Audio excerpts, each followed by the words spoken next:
Les décodeurs d'Atlantic Matin. Débat, analyse, opinion. Le réveil de l'info, c'est Atlantic Radio. Après des décennies de cafouillage et d'expériences décevantes, le Maroc s'apprête à adopter une nouvelle approche dans la gestion du transport urbain. Le ministre de l'Intérieur a exposé ce mardi à la Chambre des conseillers la nouvelle approche de l'État dans ce domaine. Il s'agit d'abord, pour lui, selon lui, de séparer clairement l'investissement public pour l'acquisition de nouveaux bus pour nos villes et l'exploitation du service délégué au secteur privé. Un nouveau programme d'ici 2029 sera donc doté de 11 milliards de dirhams, impliquant 37 délégataires et visant à acquérir plus de 3700 bus flambant neufs. Mais ce que l'on retient le plus du passage de Abdelwafil Ftit au Parlement cette semaine, c'est sa prise de parole sur le dossier explosif des VTC, un serpent de mer qui hante le débat public depuis des années maintenant, mais Abdelwafil Ftit l'a reconnu devant les élus de la deuxième chambre. Les VTC existent, il ne faut plus se voiler la face, les Marocains les utilisent et il est donc temps de les réguler. Mais que faire des taxis traditionnels ou dits traditionnels qui crient à chaque fois à la concurrence déloyale? Peut-on intégrer véritablement les nouvelles technologies sans revoir de fond en comble le système des agréments? Un modèle dépassé qui a longtemps été source de blocage et de privilèges injustifiés. La vérité, c'est que toute réforme sérieuse du transport urbain au Maroc passera forcément par une refonte en profondeur des règles du jeu. Si l'exécutif veut réellement moderniser le secteur, eh bien, il devra trancher sur des questions ô combien sensibles. Nous allons en parler en tout cas aujourd'hui, ce matin, avec vos deux décodeurs du jour. Hicham Hamadi, à ma droite, président de Togo. Bonjour Hicham. Bonjour. Et Youssef Lhemmel, à ma gauche, président de Youth Africa Foundation. Bonjour Youssef. Bonjour. Alors c'est un sujet qui fait écho à l'une de nos émissions que nous avons programmée il y a quelques jours à peine, après ces scènes de course-poursuite, ces bandits de grand chemin 2.0 qui sévissent dans nos villes. On a vu des séquences à Casablanca, à Rabat, et c'est vrai que ce qui ressort le plus de l'intervention de Abdelwafil Ftit sur cette question, c'est une phrase que j'ai retenue. Moi, j'adore écouter Abdelwafil Ftit au Parlement parce que il y a une certaine forme de... Je croyais que tu adorais m'écouter, moi. Donc je suis très déçu. À choisir entre les deux, je préfère Abdelwafil Ftit. J'ai énormément de concurrence ce matin. J'avais une haute à choisir estime de ma voix, mais là, je suis vraiment déçu. À choisir entre Hicham Hamadi et le ministre de l'Intérieur, je préfère écouter le ministre de l'Intérieur. Il a sans doute beaucoup plus de choses pertinentes à dire. Tu peux encore... Est-ce que c'est encore Donc, jouable? je disais, est-ce que ce qui retient le plus l'attention de l'intervention d'Abdelwafil Ftit, c'est effectivement une phrase: on ne peut pas continuer comme ça. C'est dans un dialecte marocain qui lui est propre. Et c'est vrai que c'est ce qu'on disait la dernière fois. On ne peut pas continuer à assister à des scènes de course-poursuite dans nos villes, des scènes de guerre urbaine entre les chauffeurs de taxi dits classiques et les utilisateurs des VTC. On va en parler dans un instant, mais j'aimerais que l'on commence par ce qu'il a exposé en premier lieu, c'est ce nouveau programme, cette nouvelle vision du transport urbain. Il a mis en évidence, et à juste titre d'ailleurs, les expériences réussies de Rabat et Casablanca, avec des bus flambant neufs qui, effectivement, dénotent avec ce qui se faisait par le passé. Alors, on parle de 11 milliards de dirhams, 37 délégataires en tout pour toutes les villes concernées, et plus de 3700 bus flambant neufs qui seront achetés avec, dit-il, et ça c'est intéressant, pourquoi pas la possibilité d'en acquérir le maximum possible issu de la production locale. Et ce qu'il a aussi mis en valeur, c'est que dans le cadre de ce changement de paradigme qu'il a mis en évidence, c'est qu'il s'agit maintenant pour l'État d'investir et pour le secteur privé de gérer la gestion du service. Première analyse par rapport à ce qui a été dit dans le cadre de ce vaste programme du transport urbain concernant le transport par bus dans nos villes. Hicham Hamadi. D'une manière globale, le transport, la mobilité pose problème. Et avoir des bus dignes pour les Marocains est une nécessité, quelque chose sur laquelle les Marocains ont le mérite d'avoir un transport de qualité.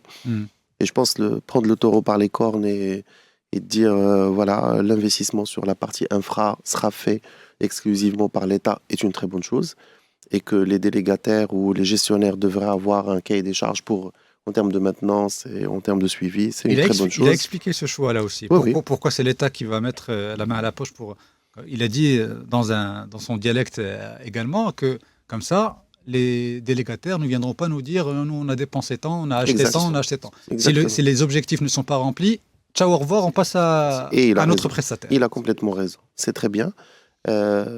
Mais, enfin, je pense que c'est une vraie étape d'apprentissage de relations publiques-privées.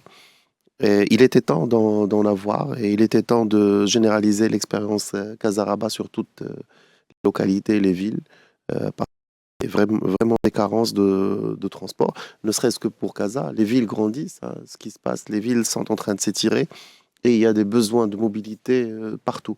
Donc c'est très bien, c'est une très bonne initiative.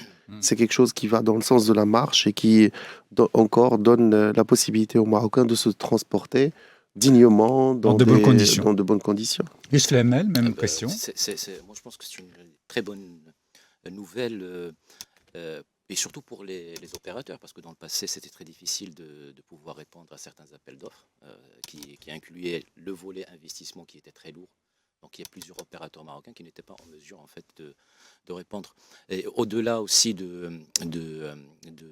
fait qu'il y a une répartition aujourd'hui claire entre l'investissement et la gestion, le fait d'être aujourd'hui flexible à changer très rapidement d'opérateur si on remplit pas ses...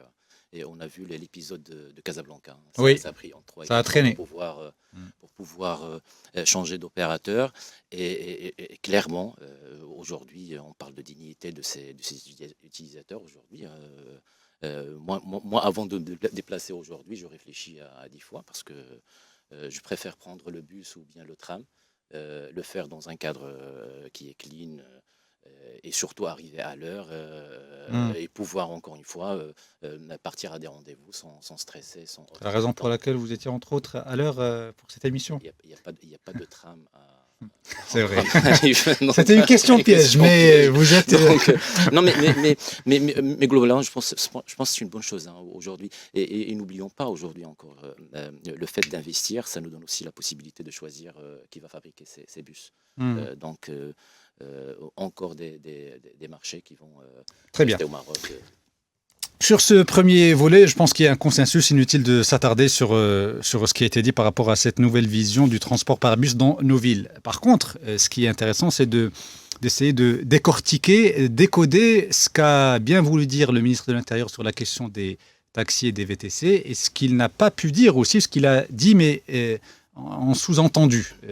Ce qui est notable d'abord, c'est que pour la première fois, il affirme devant les élus de la nation, les élus de la deuxième chambre, qu'il s'agit de ne plus se voiler la face. Les applications existent, les Marocains les utilisent, et on doit réguler ce secteur tout en prenant le soin de faire attention à tout l'aspect socio-économique et tout le défi socio-économique qu'implique une réforme du secteur. Hicham Hamadi, c'est un secteur que vous connaissez très bien. Je rappelle que vous êtes président de Togo, et j'aimerais avoir votre avis pour commencer par rapport aux déclarations d'Abdou Fiftit sur cette question. Qu'est-ce que vous en retenez ? Je retiens d'abord qu'on reconnaît publiquement que c'est un besoin ou c'est une demande, on va dire, grandissante de la population marocaine. Et donc, il y a des usagers et il y a des chauffeurs. Et quand je dis il y en a, on parle de centaines de milliers. On ne parle pas de... Il y en a deux. Il n'y a pas que Hicham et Youssef qui utilisent ça, mais c'est partout. Donc ça, de un. De deux, il a spécifié qu'il y avait une étude en cours au sein de son ministère pour travailler sur un modèle. Donc, il y a quelque chose qui se prépare. J'espère qu'il y aura de la concertation avec les acteurs parce que ça doit se faire avec ces acteurs. Ça ne doit pas se faire qu'avec une partie. Et c'est la partie la plus importante. Je pense avoir compris entre les lignes que ils souhaitent que ça soit quelque chose sur laquelle il y a une souveraineté marocaine. Ça n'a pas été dit clairement, mais je pense que c'est le sens de la chose. Ça fait écho à ce qu'on avait dit lors de notre dernière émission sur l'application souhaitée par les chauffeurs de taxi. C'est pour ça que je vous ai dit que je pense que vous m'écoutez plus que lui et je pense qu'il nous a écoutés aussi. Je l'espère aussi. Non. Non. Et donc, c'est le sens de la marche, c'est que on puisse, compléter le panorama de la mobilité avec des nouvelles technologies et qu'on puisse aussi, parce que c'est un vecteur d'emploi, c'est quelque chose qui est réellement créatrice d'emploi à tout azimut et qui permet de rentrer dans un cercle vertueux, le cercle de la mobilité, la voiture, l'écosystème de support, l'écosystème de maintenance, l'application et puis après les revenus. Donc c'est quelque chose qui est très positif, qui a un impact très positif sur les revenus des ménages, les revenus des gens. Et la barrière, on va dire, à l'entrée est très facile. Tout un chacun peut générer du revenu moyennant un moyen de transport. Donc, avec votre voiture, vous pouvez faire des courses et ça vous permet de gagner de l'argent. Et c'est là, c'est là où il faut de la régulation. Moi, je pense que les deux sujets, transport, bus et autres, en fait, l'organisation du secteur des taxis, les deux choses sont liées. Je pense qu'il y a une feuille de route qui a été déroulée depuis longtemps. Parce que la pression aujourd'hui, il monte sur les chauffeurs de taxi. Parce que si on a le choix entre prendre le bus, métro ou bien le taxi, le choix est très rapidement fait. Donc, je pense que l'annonce... Mais surtout, si on a le choix de prendre un taxi dit classique ou un VTC, le choix est vite fait. C'est surtout ce ça. que j'allais dire. Vous n'avez jamais le choix. Vous n'avez jamais le choix parce que vous levez la main, le taxi, il ne vous prend pas. C'est justement ça, en fait. C'était la deuxième partie de ma réponse. C'est pour dire qu'aujourd'hui, c'est l'utilisateur qui prend le pouvoir. En fait, le bras de fer, il n'est pas entre le ministère de l'Intérieur et les chauffeurs de taxi, c'est entre les utilisateurs aujourd'hui qui prennent leur trajet en main, qui décident avec qui ils vont monter, quand est-ce qu'ils vont le faire, à quel prix ils vont le faire. Et surtout, ça permet aussi j'allais dire, de permettre à certaines populations, parce qu'il y a de plus en plus de jeunes aujourd'hui qui se donnent à ce métier-là. Et c'est une source de revenus qui est énorme.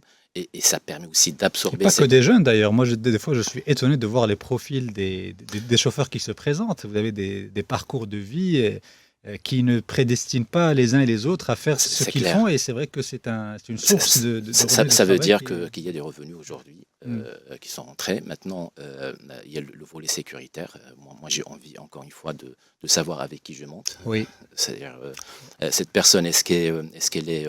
on dit de confiance, hein, c'est le terme qui est utilisé chez les taxi drivers pour dire que j'ai un permis de confiance. Donc il y a de la régulation qui est nécessaire. Il y a un volet sécuritaire. Moi, je pense qu'aujourd'hui, clairement, en termes de souveraineté sur la data, il faut qu'on sache qu'est-ce qu'on partage comme information avec ces applications. Et on est largement capable d'avoir notre propre application qui va à la fois permettre à des taxi drivers de profiter de cette nouvelle source de revenus, ainsi que jeunes ou autres qui souhaiteraient éventuellement faire ça à temps partiel. Et aussi, encore une fois, ça rentre dans cette politique de réduire le cash qui est en circulation, de savoir qu'est-ce qu'il y a comme revenus qui sont générés par les gens. Enfin. En tout cas, le défi, les détails, il est énorme. Et hier, lors de sa prise de parole, il a dit aussi une chose, je ne sais pas si c'est vrai, mais en tout cas... je le crois quand il dit que s'il y a une spécificité marocaine, dans aucun autre pays au monde, on a des grands et des petits taxis. Je ne sais pas si c'est vraiment une réalité. C'est vrai qu'il y a eu une sorte de mise à niveau des grands taxis, on l'a constaté, avec une qualité de service qui est un peu meilleure. Maintenant, avec les petits taxis, on a l'impression, c'est pas une impression, c'est une réalité, et on sent même dans la prise de parole d'Abdou Fiftit que la réforme ne se fera pas rapidement, facilement, parce qu'il y a des enjeux sociaux, politiques, économiques pour une vaste population. Il ne s'agit pas tout simplement de créer une application nationale, de dire aux chauffeurs de taxi, allez-y, vous aussi vous avez votre application. Il y a tout un écosystème réglementaire, juridique à mettre en place pour que les uns et les autres soient satisfaits. Et on va marquer une pause, mais parler du fond du problème, selon certains. C'est ce système d'agrément qui régit aujourd'hui les taxis dits traditionnels. Eh bien, nous allons en parler juste après le journal de Mourad Baba. À tout de suite. La mobilité urbaine et les VTC qui font la une de l'actualité. C'est une autre mobilité aussi. C'est vrai. On est en train de... C'est vrai, malheureusement. Malheureusement, c'est une autre mobilité. Parler des tensions géopolitiques aujourd'hui dans certaines zones du globe. Et c'est vrai que... Bon, c'est pas notre sujet aujourd'hui, donc on va revenir au sujet de base. Et juste avant le journal, je vous parlais de cette réforme annoncée, souhaitée de la part de l'exécutif et du ministre de l'Intérieur du secteur de la mobilité urbaine. Et je vous disais effectivement que pour qu'une réforme soit véritablement efficace, rapidement et durable surtout, est-ce qu'on peut imaginer un changement de paradigme sans prendre la mesure de la nécessité de changer de fond en comble le système qui réglemente aujourd'hui, le système des agréments accordée pour l'exploitation du transport urbain par taxi. Est-ce que c'est envisageable de ne pas s'attaquer à ce dossier et d'avoir quand même une solution qui puisse satisfaire tout le monde? Hicham Hamadi. Croire que... Moi, je ne pense pas que la solution viendra en opposant les deux solutions, le VTC versus le taxi. À mon sens, il n'y a pas d'opposition. De un, parce qu'on adresse des besoins naissants, on adresse des besoins, on va dire, ou un autre type de transport, on adresse avec des solutions technologiques, on adresse avec un autre prix. Ce qu'il va falloir peut-être remettre, c'est que se rendre à l'évidence que le système des taxis est un système de précarité. Et croire qu'il... En fait, pour les chauffeurs, pour ceux qui exploitent le... Oui, bien sûr. Pas pour le dernier des agréments. On est d'accord. Même pas les détenteurs, c'est pour les exploitants. Le détenteur ne gagne pas grand-chose. Et il va falloir revenir aux règles de base de gestion d'agrément. C'est-à-dire c'est pas une question de refonte, mais revenir aux règles de base. Typiquement, un taxi le cahier des charges, ne devrait pas faire du racolage. De un, c'est quand vous prenez un taxi, vous êtes le seul client dedans. De un. De deux, il va falloir... Les conditions d'usage, c'est que vous avez l'agrément, vous conduisez vos taxis. Il n'y a pas besoin de passer par deux intermédiaires. Et ça, c'est des règles qui feront que... Mais moi, je parle de cette réforme-là. Oui. Là, parce que si... Le système actuel, c'est tout sauf ce que vous venez de dire. Moi je lis dans vos têtes, il n'y a pas de problème, exactement.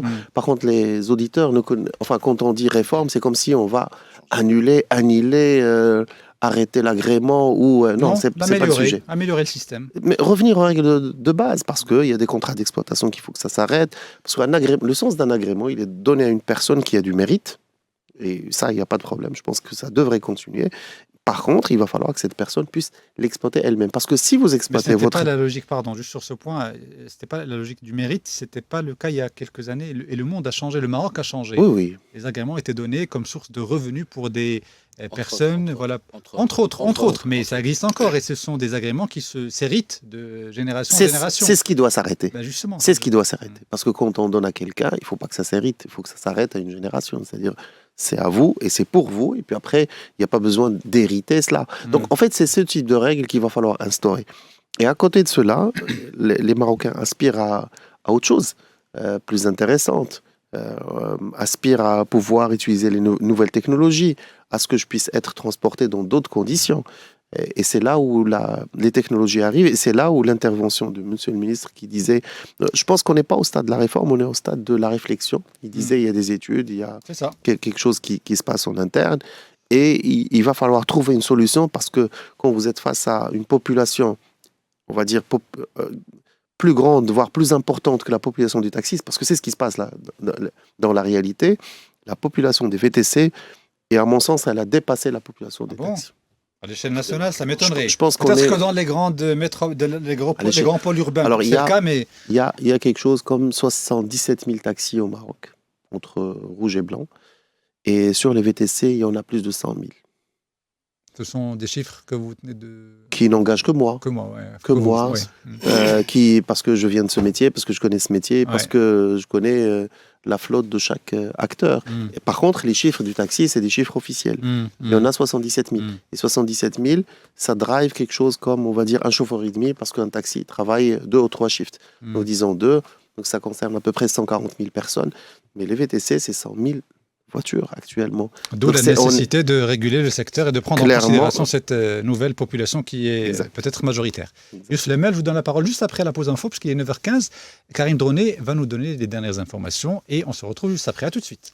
La suite des décodeurs d'Atlantique Matin, toujours avec Hicham Hamadi et Youssef Lemel. Chose promise, chose due, la parole est à Youssef Lemel. Quoi rajouter en fait? Moi j'étais en train juste d'essayer de comprendre d'où vient la frustration de ces taxi drivers. Et en fait, le constat aujourd'hui, c'est qu'ils sont dans une situation où ils n'ont pas les moyens, parce que pour avoir un taxi, il faut une licence, bien évidemment, et avoir un taxi, une voiture pour... et face à cette nouvelle génération d'applications, je pense qu'il y a un sentiment d'impuissance parce qu'ils n'ont les moyens d'avoir une voiture. Et donc, naturellement, ils se voient dans une situation de concurrence déloyale face à des gens qui peuvent se permettre d'avoir éventuellement une voiture ou bien louer une voiture et se donner à ce métier qui ne nécessite pas forcément une licence de confiance comme pour les taxi drivers. Et sur la question de la réforme, est-ce qu'on peut imaginer, c'est la question que je posais tout à l'heure à Hichem, est-ce que vous, pareil, vous pouvez imaginer une réforme qui ne prenne pas en considération la nécessité de pas réformer, de revoir le système d'agrément qui soit plus juste, plus équitable et à l'avantage justement de ces chauffeurs de taxi qui aujourd'hui sont lésés par le système actuel. Je pense que ça sera très difficile et surtout le faire en 2-3 ans et en regardant toutes les échéances qui nous attendent. Je pense que s'il y a aujourd'hui une pression sur ce mode de transport, c'est qu'il y a eu des incidents, et surtout des incidents avec notamment un diplomate russe qui s'est fait violenter lorsqu'il a pris un VTC. Et je pense que là, le moment est pour des prises de décision qui vont éventuellement améliorer le transport et l'utilisation du taxi pour les prochains deux rendez-vous qui sont la Cannes et la Coupe du Monde. Hicham Hamadi, un dernier mot sur ce sujet avant de parler de DeepSeek. Moi, je voulais revenir sur cet élément de confiance. En fait, l'intervention de Monsieur le ministre démontre qu'il y a une confiance qui s'installe par rapport à cette solution ou par rapport au VTC. Je pense que la question avant, c'était on n'a pas confiance en ces systèmes, on va les combattre et on va laisser le marché se réguler avec ce qui se passait, avec des gens qui braquaient, avec beaucoup d'incidents. C'est ce qui s'est passé avec notamment le cas de Uber à Casablanca. Exact. Mais là, ce qui s'est passé, au vu du développement, au vu de son, on va dire, sa généralisation d'usage, il y a une confiance qui s'est installée et puis après, c'est devenu une banalité. Moi, je ne dirais pas qu'il y a une confiance qui s'est installée, je dirais qu'il y a une réalité qui s'est imposée. Alors, mais de la confiance. Parce que la confiance vient par la suite. Bah oui, parce que quand c'est une réalité et que tout le monde l'utilise, c'est que tout le monde en a confiance. Et que globalement, le régulateur doit se dire, si tout le monde en a confiance, il va falloir que moi aussi, je puisse en avoir confiance. Pas tout le monde, et on va conclure là-dessus, parce qu'on l'a abordé lors de notre dernière émission. Il y a on a eu des cas, des témoignages de personnes qui ont utilisé certaines applications de VTC et qui se sont retrouvées dans des situations où ils se sont fait agresser par des chauffeurs qui tout ça pour dire que le système de vérification... Encore une fois, ça représente combien par rapport... Je ne sais pas combien ça représente, mais en tout cas, il y a des témoignages qui existent. Donc, si d'un côté, il faut réguler, il faut réguler aussi de l'autre côté. Clairement, mais tout système, il a, on va dire, il y a des aberrations qui sortent dans tout système. Maintenant, il faut mettre en exergue ce qui se passe dans le VTC versus ce qui se passe dans le taxi. Si vous posez la question par rapport au mauvais traitement des taxis, je pense que vous, le premier, vous allez tout de suite me citer 100 000. Tout de suite. Et donc, ce qui ressort sur le VTC, c'est marginal et c'est unitaire. On est dans l'ordre de quelques incidents. Oui, mais ce n'est pas une raison pour ne pas régler ces quelques incidents. Non, c'est pas ce que je dis. Mais c'est simplement l'autre, il fait légion. C'est tout le temps. Mais surtout le recours. C'est tout le temps ainsi. Surtout le recours qu'on a lorsqu'on est sur une application, on va pouvoir signaler la personne et on va pouvoir éventuellement la sanctionner pour qu'il prenne plus de personnes. C'est pas toujours le cas, justement. Justement, c'est pas toujours le cas. C'est peut-être beaucoup plus facile d'être procédurier avec un chauffeur de taxi dit classique, avec les autorités qui peuvent prendre le relais, qu'avec une application VTC. DeepSeek. Non, je vais revenir sur... J'adore ta précision. On peut être procédurier avec un taxi classique parce que la procédure existe, parce qu'elle est écrite et parce qu'on sait comment faire. C'est ça. C'est ce qu'on doit faire avec les applications. On est d'accord. On va conclure là-dessus. Il nous reste moins de 10 minutes pour parler de DeepSeek. Vous voyez que je vous écoute tout le temps. Et je sais que vous m'écoutez, mais vous m'interrompez et on a un temps limité. Donc, si vous le voulez bien, parlons de DeepSeek parce que ça fait la une de l'actualité ces derniers jours, ces dernières heures. L'IA chinoise, l'équivalent de ChatGPT, estampillé Pékin, qui chamboule le marché de l'intelligence artificielle à l'échelle mondiale et qui a fait vaciller ces derniers jours les géants de la tech américaine. L'exemple de Nvidia est saisissant. En une journée à peine, l'action d'Nvidia, la valorisation d'Nvidia a perdu 590 milliards de dollars. On ne se rend pas compte de l'immensité des chiffres et de l'impact de cette annonce technologique venus de Pékin. Alors, on n'a pas le temps d'expliquer. Alors, c'est quoi DeepSeek? On fait la version courte. C'est l'équivalent de ChatGPT. C'est la version chinoise. À moindre coût, justement. Et c'est ça qui fait vaciller non, les... pas à moindre coût, vraiment à un coût marginal. Un coût, voilà, c'est insignifiant par rapport à ce que font les Américains. Maintenant, tout en se basant sur la déclaration de DeepSeek. Oui, c'est-à-dire c'est ça. En croyant ce qu'ils ont déclaré. Mais vu la réaction des marchés occidentaux et notamment américains, j'ai tendance à croire les arguments avancés par les Chinois. Maintenant, ce qui est intéressant d'analyser, et c'est ce qu'on disait juste avant la prise d'antenne, la vraie guerre commerciale, on est en plein dedans là. Il y a eu des déclarations de Donald Trump, des mesures sur les taxes, etc. Et Stargate, de Stargate. Là, il n'y a pas d'annonce, il n'y a pas de petites mesurettes, il y a une application, une technologie chinoise fracassante qui vient et qui percute le tout. Exact. Qui crée le désordre. Analyse. Globalement, c'est une riposte extraordinaire des Chinois par rapport à... Parce qu'on les a privés d'accéder à la techno de NVIDIA. Des puces électroniques développées. Oui. Donc c'est une riposte assez forte. Et ça veut dire que les gars bossent. Ça veut dire qu'ils y croient. J'espère qu'on les prenne comme modèle. J'espère qu'on... Parce que, d'après les annonces, c'est un investissement de 6 millions de dollars. Donc, c'est pas grand-chose. C'est donné à tout le monde et on peut le faire même au Maroc. 60 millions de dirhams pour détrôner ChatGPT. Et c'est extraordinaire. Ça veut dire qu'il va falloir qu'on croie en les idées. Il va falloir qu'on croie en quelqu'un qui est fou, qui va vous dire, écoutez, je suis capable de faire la même chose à moins cher. Et mon souhait, c'est que ça se passe chez nous aussi. Parce que qu'est-ce qui change la donne? Rien.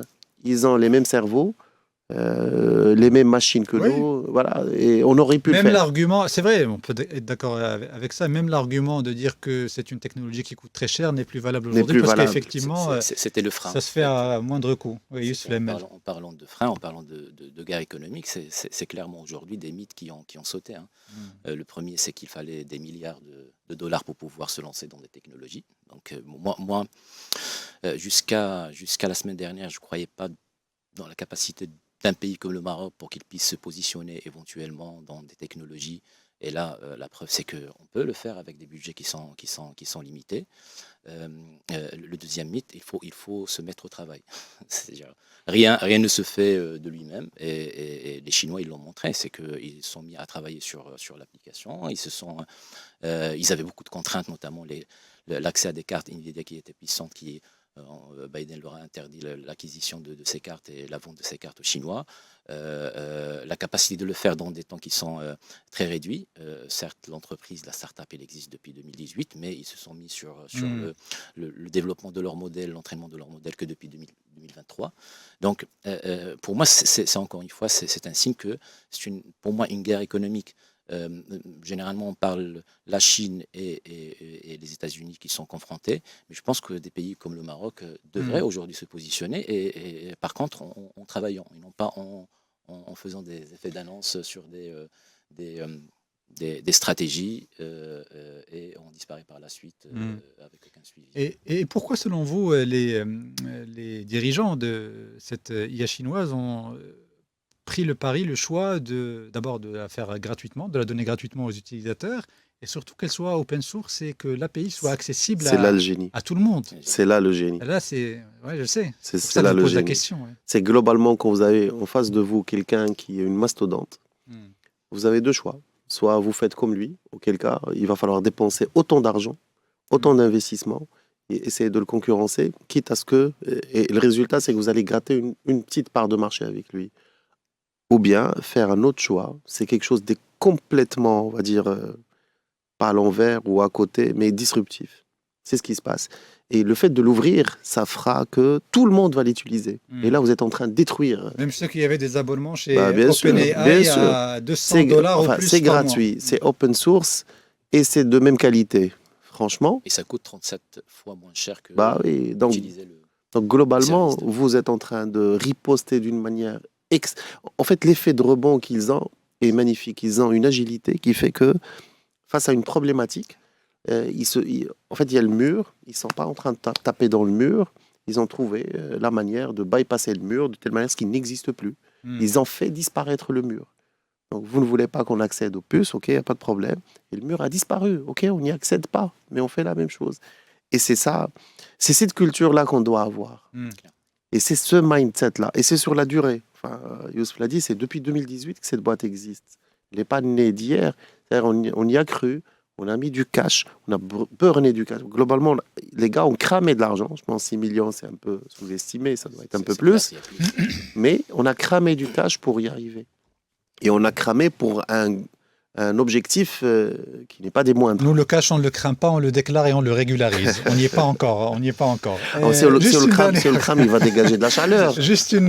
On en a besoin. Juste une dernière réflexion, parce qu'il y a eu des réactions américaines suite à l'annonce de DeepSeek, notamment celle du président Donald Trump, qui est très vocal et très expressif sur ces sujets. Alors lui, il estime que c'est pas une mauvaise nouvelle, au contraire, c'est une bonne nouvelle. Qui va amener les entrepreneurs et les entreprises américaines à innover davantage pour essayer d'être beaucoup plus performants qu'ils ne le sont aujourd'hui. Est-ce que vous y croyez vraiment ou est-ce que c'est une manière de se défendre? Moi, je pense que c'est une façon aussi de se protéger par rapport à l'annonce des 500 milliards de dollars qui devaient être Alors, j'ai lu certaines analyses sur ce projet Stargate. C'était pas vraiment 500 milliards. Non, mais certains experts, c'est pas des... Voilà, c'est des gens qui savent de quoi ils parlent. Certains estiment que c'est du pipeau, qu'on est dans l'effet d'annonce pur et simple. C'est clairement ça. Je pense que c'est une façon aussi de dire que les 500 milliards que éventuellement j'avais annoncé au niveau du programme Stargate, on va les revoir à la baisse. Et moi aussi, je pense que c'est un signal aussi pour mettre un peu de pression sur les startups américaines. C'est clairement ça aussi.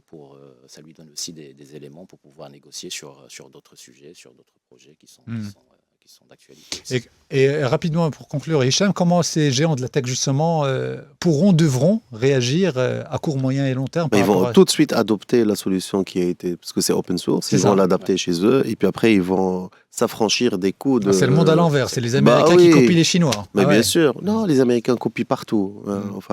Mais généralement, on disait que les Chinois copient les Américains. Oui, ils donnaient le temps. Mais... Maintenant, il y a ce que disait Trump, et à juste titre, c'est qu'il a prévu un investissement qui est colossal. Maintenant, cet investissement va être routé à autre chose. Donc, c'est de l'argent disponible pour faire autre chose. Et l'investissement va être réduit. Et c'est magnifique pour lui. C'est que du bonus. Le gars, il y a quelques jours, il parlait d'enlever l'IR, révolutionner toute la partie imposition. Il parlait d'arrêter les subventions d'un certain nombre de pays. Là, il a de l'argent disponible. Et il annonce qu'il est dans la tech et qu'il va driver le monde avec l'IA en mettant son méga projet. Là, tout d'un coup, cet argent est disponible parce qu'il n'y a pas besoin de mettre autant.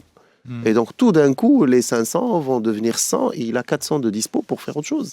Et c'est comme ça qu'il le voit. C'est pour ça que c'est un vrai entrepreneur. Lui, il n'a pas vu comme étant, OK, on leur a interdit de faire, ils sont plus intelligents, OK, très bien. Donc, on doit s'adapter. Point barre. Il parle et il réagit en tant que businessman qu'il a toujours été. Et il a raison. Par contre, c'est un businessman qui défend l'intérêt américain. Et pour lui, ça, on l'a bien compris, ça. Oui. Et ça me rappelle ce que disait notre ministre. Le Maroc est un grand paquebot, et puis après, il a besoin de naviguer. Enfin, on l'a mis dans le cas d'espèce. Oui. Et à un moment, il avait dit Maroc SA, donc ça, c'est les mêmes réflexes. Et voilà, donc il est dans cette logique. Il est dans une logique où tout est opportunité. Tout est opportunité. Il n'y a pas une question, on va dire, dogmatique chez lui. Il n'y a pas d'interdit. Okay, très bien, ils nous ont dépassés. On va essayer de rattraper. Et on a du cash. On va revoir à la baisse. Et on va acheter autrement. Et on peut acheter, bien sûr. Aussi à la fin. Ouais, TikTok, bon, c'est peut-être pour d'autres raisons. Et certains estiment que c'est un cadeau qu'il voudrait faire éventuellement à son ami Elon Musk. Mais bon, ça, c'est un autre sujet. C'est Microsoft qui récupère. Ça ne nous regarde pas. En tout cas, on va suivre avec beaucoup d'intérêt l'évolution de tous ces sujets. C'est toujours un plaisir de vous accueillir. Merci beaucoup, Hicham Hamadi. Merci, Youssef Lemel. À la prochaine. 9h31 sur Atlantic Radio. On a légèrement débordé, mais Karim Droné revient dans quelques instants pour le journal. Vous écoutez Atlantic Radio.